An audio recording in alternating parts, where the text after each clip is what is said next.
This will be my August recap, and there are many decks I want to talk about today. Welcome back to my channel, my friends. If you're new here, I'm Casper, the boy diviner, and I usually do a long recap about the decks I got, the decks I'm tempted by, or the decks that I want, decks that I didn't get, decks that I bought, so on and so forth. But before I begin, I always want to give a shout out to my coffee supporters, people who actually donated to my coffee. Thank you so much for your contributions this August. I first want to thank Jed from SG Tarot Boy. He's a Singaporean tarot reader who is also a friend of mine, and he's so nice to actually drop some money to my coffee this month, and I really appreciate that. Thank you so much, Jet. You are too kind. I wish you all your best in your business. I know you have started doing healing services right now, and I think it's amazing what you have done for the community in Singapore, so thank you so much. The next person I want to thank is Tipsy Tarot. Thank you so much for donating to my coffee. I really appreciate it. I'm so glad that the #HuckDecks video actually gave you some value, and I really appreciate what you have done by supporting my channel. Thank you so much. Coffee is an easy way for you to actually support me in what I'm doing in creating content, and I try my best to do content twice a week, every Wednesday and every Sunday depending on your time zone, and every little bit of support really means a lot to me, so thank you to both of you for this month. Okay, there are many decks that I actually received in August. Honestly, if you ask me now, if I have to restart my whole tarot collection from scratch and all I had were the tarot decks that I bought this month, I honestly would think I would be okay. It doesn't mean that none of the decks I used to own mean anything to me. They mean a lot to me still, but I really could live maybe the next few months with these two decks in particular, the Botan Tarot and the Tarot of the Holy Spectrum. These two are two of the decks I got this month that really I felt really drawn to. I felt really like I could use for a long time. And then this is the Children of Litha Tarot, which I also got this month. I think everyone already has seen my Botan Tarot walkthrough, and I really like this deck. I think I mentioned this also in a previous video, but if my love for tarot has always been around this amount, getting the Botan Tarot showed me how much more a tarot deck could mean to me. I hate the term soul deck. I also hate the term soulmate because I feel like there are more than one person or more than one deck for a person. But at this point in time, I would say Miyako's Botan Tarot would be my kind of soul deck. And because my enjoyment has expanded so much using this deck, every other deck feels a bit less in comparison than before. That's why I mentioned about how I could really kind of restart my collection with the Botan Tarot. I glued the ribbon, so it's much easier to open right now. I glued it all the way underneath. There is a big combination of why this deck works. It's a combination of how great the cardstock is. This is honestly one of my favorite cardstock. This is the only card that has a bit of a blemish, and I don't know why it came out this way, but every other card in this deck feels so voluptuous, feels so good to shuffle. Oh gosh, as usual. And I really enjoyed this deck. I enjoyed using it this whole month. I used it for a lot of my daily reading. I thought people might get sick of me on my Instagram using this deck, but I really enjoyed this deck. So watch the walkthrough to know more of how I felt about this deck. The more I use it, the more I love it, and I still feel chills when I see the card sometimes, and when I shuffle it in my hands. It feels so good that I still feel the chills when I shuffle it. I haven't done a walkthrough of the Tarot of the Holy Spectrum. I don't know if there's a need to, because many people have done it. At the same time, I really like this deck. I feel like the Botan Tarot could be the Yin deck, and this would be the Yang deck that I got this month. I really like the textures that are embedded in the colors of this deck, and I feel like this deck definitely has a Yang energy to it. There's a harshness and a alienness to this deck that I really enjoy. Let me know if you want me to do a whole walkthrough of this deck and talk about what I feel about this deck and what are the best qualities of this deck and everything else. I do enjoy shuffling this deck as well. It feels good. The cardstock is definitely a good cardstock. At the same time, I didn't really want to do a walkthrough, also partly because this is the first edition, which has already run out. I think I talked about in my previous video how I succumbed to the possibility of this going OOP this edition, and that's why I bought it. I'm sure the second edition will be better. At the same time, just suddenly an aside that came to me, I almost decided to buy a second copy of the Botan Tarot just because of how much I love it, but I stopped myself because financially it didn't really make much sense. The next deck that I got and received this month was also the Children of Litha Tarot. I have not done a walkthrough of this because many people have done it. This is the black edition. I bought this because it came with a defective box and that made it cheaper. At the same time, everything that came with the deck wasn't cheapened out. She still gave me a really pretty quartz crystal with the ribbon. Everything was great. Just to show you, this is the defect. You can see that these words are actually pasted like upside down. So that's the only defect. I like the art in this deck a lot. The only problem is that this deck is super hard to shuffle. It has that rose petal finish, like the True Black Tarot, that I don't like. I don't like this finish. It's so hard to shuffle. The cards feel big even though they are not big, because it's so rubbery, you know, it's like shuffling rubber. It feels very uncomfortable. And so even though I love the cards, I love the art, I don't know, I don't feel drawn to read with it just because of how it feels in my hand. I wished this cardstock was more like the Tarot of the Holy Spectrum. At the same time, let me know if you want to see a walkthrough and my impressions of this. Usually my walkthroughs aren't the most popular, so I mean popular on my channel. Let me know if you want to see me do it and I'll be happy to do it. This is the black edition, so it doesn't have the extra cards like the Kickstarter one. I also got the Primordial Tarot, which I'm going to try to use, but I think if anyone who watched my walkthrough of this deck, you know that I didn't enjoy this one. This was not a deck for me. I love the system, I love how different it is, because I think some people got confused. Some people thought my criticisms were against the system of the deck. No, I love new systems. I just wish everything was more catered to help with the new system. It's a mishmash. The design choices are clearly primed towards the RWS when it's not an RWS deck. It's like teaching you how to swim but not giving you floats, and instead you're learning how to swim on land because you're used to walking on land.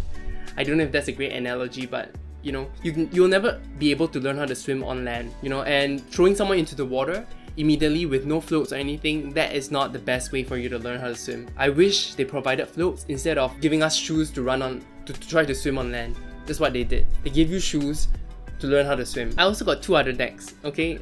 This was a crazy month. This is a gift from a dear friend of mine, Thy Kindred Crystals on Instagram. I don't know if she's comfortable with me saying that, but whatever. It's Tarot Cats. Let me know if you want to see more of this deck. I had a good impression of this deck at first, but the more I looked into the cards, the more I have a slight disappointment. I find it hard to talk about art because it is very subjective, and I will never say like the art is bad. I'll just say the art is not my taste. But if you still want to see a full walkthrough of this or any impressions, let me know. This could be a candidate for a giveaway also. I already asked my friend for permission for that, but it's so sweet of her to give me the whole thing, including the pouch. I'll be okay if she kept the pouch, you know. Maybe I'll ask her if she wants it back. Thank you so much though. Thank you so much for the gift. I also won a giveaway on Instagram, and it is actually the Soul Ink Tarot. It took a while to come because of my fault. I gave it to my mail forwarder in the US, and then they took a while to send it to me. I will definitely do a walkthrough of this because it is a giveaway. I do feel like I want to show people what it looked like. This is a defective deck that was for giveaway. The full card has this little glitch, but I think it adds to it. But I'll be happy to show the rest of the cards. It is a very feminist, strong deck. A yang feminist deck, if that makes sense. Happy to show it. Let me know if you're interested in this one. I'll do a walkthrough ASAP. Now it's time to talk about the decks that tempted me. And the decks that tempted me this month were many. There were many good Kickstarter campaigns this month, and then not so many last month when I actually did a video, to be honest. I think everyone who watches this channel knows about the Cosma Visions Tarot. It is by James R. Eads. I don't have any of his decks, to be honest. I only have his Green Glyphs Lenormand, which I really enjoy, but I don't have any of his tarot decks. Partly why, I really actually like the Prisma Visions and I really like the Light Visions, but I know the cardstock is super glossy. Okay, the cardstock is super glossy for the first few editions, and I don't like gloss. That's why I never felt inclined to get those decks even though I like the art. And then now I know he changed the cardstock, and I was very tempted to get that one, but I heard it's a rose petal finish, like the Green Glyphs Lenormand, like the Children of Litha, which I hate also. I'm sorry, I am a cardstock snob. I think it is important how it feels. for example, like how beautiful this art is and the True Black Tarot, but I don't feel inclined to use them because they feel terrible in my hands. You know, I just need to maybe practice and force it to shuffle more, or use some fanning powder. If anyone has any solutions, please tell me, because I want to use these decks. It's just super hard to use them. So I heard that Cosma Visions will also have that same cardstock. Even though I love the art, I love how many extras he's giving, because he is a good producer. He has never failed a Kickstarter backer ever, I think. And that's why I really like how he handles his work. I have trust in him to accomplish what he aims for, and there are so many good add-ons and good extras with his stretch goals, but I cannot back it just because I don't think I'll like the cardstock, and it just hurts me because I really like the deck. I really like it. I like the concept of it. I think it's so interesting, like your own vision of how the tarot should have been. Even though there's no tradition, the tarot must have come from somewhere. Someone must have started it, you know, and he's restarting that. He's restarting that whole creation process, which I appreciate. The next deck I wanted to talk about is Pixel Occult's newest deck, and it's actually not out yet. It's called the Lost Holo Tarot, I think, and I really enjoy that art. His art is always impeccable. I have his Wayward Dark Tarot, I have his Neon Moon Tarot, which I'm trying to sell still, by the way. I enjoyed those decks. It's just that the cardstock was never really my type. They were very glossy, they were easy to shuffle and thin, but they were very glossy. So I at the same time, this Lost Holo deck, I think he's actually prototyping with a linen finish, which is so beautiful to me, and I want it, but I know I have a depth here, and I limited myself to 5 decks. 5 tarot decks and 2 oracle decks, and guess what? I already bought 5 tarot decks. I will talk about the deck that was my 5th later on. I got my Future Vision Gem Tarot, I got my Botan Tarot, I got my Holy Spectrum Tarot, I have my Children of Litha Tarot, and that's why I left one. I backed something, I'll talk about it later, but that's why I only have 2 oracle decks left in my depth here for the second half of this year. At the same time, I allowed myself the flexibility to change this to tarot if I really needed to, so the Lost Holo Tarot might be one of them, but I don't know yet. I have a feeling I know I want to sacrifice these 2 to tarot, but we'll see what happens. But his Kickstarter is not out yet. I don't know what the plans are. He hasn't been very clear about when this might be out, but I'm just so tempted by that one. Jonasa Jaus, or Jonasa Jaus, I don't know how to pronounce her name, also released a new edition of her Jonasa Jaus deck, a deck with more breadth, and so I really like that size. I really like the new colors she used. I think she addressed some of the possible diversity issues with this deck. I don't know yet. I am tempted to get it, but I'm not gonna get it yet because I haven't connected very well with her Stunning Tarot at this point in time, possibly again because of the cardstock. I just hope this doesn't come off as me being so picky, but I think it's okay that everyone has their own preferences and I have mine, and I do want to connect with that deck a bit more before I get this Jonasa Jaus, or at least watch some walkthroughs of this new deck that she has, this new edition of this deck that she has, before I make a decision. There are 2 oracle decks that I was really tempted by this month. The first one is the Cups of Contemplation deck by Julie of Peekaboo Rose, our very own Julie, and I really always wanted a deck that asked questions which would help me get more insight, because sometimes when I shuffle my deck, I don't really have a question. It's just very free form, and I feel like the Cups of Contemplation deck can help me focus my mind in the right way. I know people use it, they pick it and they try to ask themselves that question and reflect. I intend to use it with a tarot deck, so I'm gonna draw a card asking a question and then draw tarot cards to answer that question and try to see if that makes sense to me. The answer might be unexpected, which will be even better because if it applied to me, it's super useful. At the same time, I haven't made the leap just because I don't know, NPC, I always feel very iffy about NPC. Even though I have cards from them, I don't really feel comfortable with ordering from them for some reason. That's what is stopping me from getting the CS Tarot as well, along with my depth here. So it's just a whole lot of things in my head that I need to consider before I get decks. In any case, I don't think it's going anywhere anytime soon along with the CS Tarot. I believe these will be on NPC for a long time, and that's why I'm placing them more for later, like maybe next year when I can restart my depth here all over again. The other one I have in mind was the Compass cards, but the shipping to Singapore is crazy. Compass cards, there are many of the same name. The one I'm talking about is a specific one that actually is about therapy, I think, and really based on how therapists might ask questions, and I really like that concept. It's similar to Julie's one, just that the art is more minimalist, fewer, and there are suits. So it's something you could check out, something that you might be interested in. I'm definitely interested in that one, and I don't think it's too expensive. Anyway, both are expensive because of the shipping. I don't know about buying decks right now.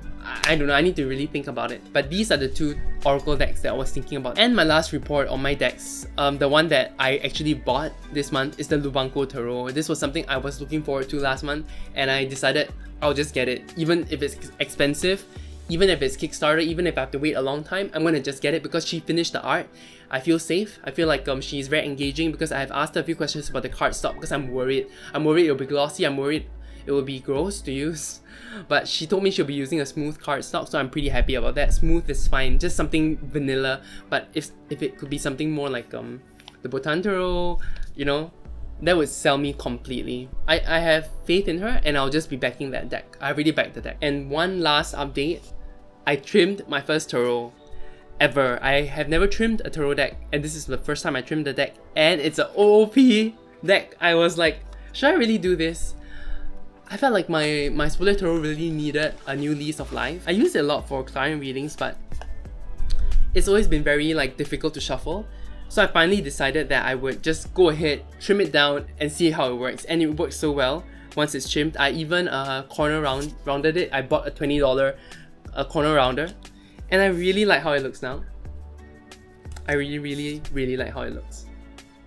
Some people actually cut all the border away, but I actually like the border. I just didn't want it to be so big, and I certainly didn't need the numbers for the major arcana, so I cut those out. And it's much easier to handle right now. Reverse shuffling is still hard because the cardstock is thick, but it is definitely much easier to overhand now because my hands are not so big that previously I had to stretch. Now I don't. And I'm really happy with the result. Maybe I should trim more decks. Maybe I should have recorded my piss poor cutting skills, but I'm happy with what happened. Let me know what you think about my trimmed tarot. If you enjoyed this video, please leave a like and subscribe. It really helps my channel out. And you guys have a great rest of the day. You take care. Bye!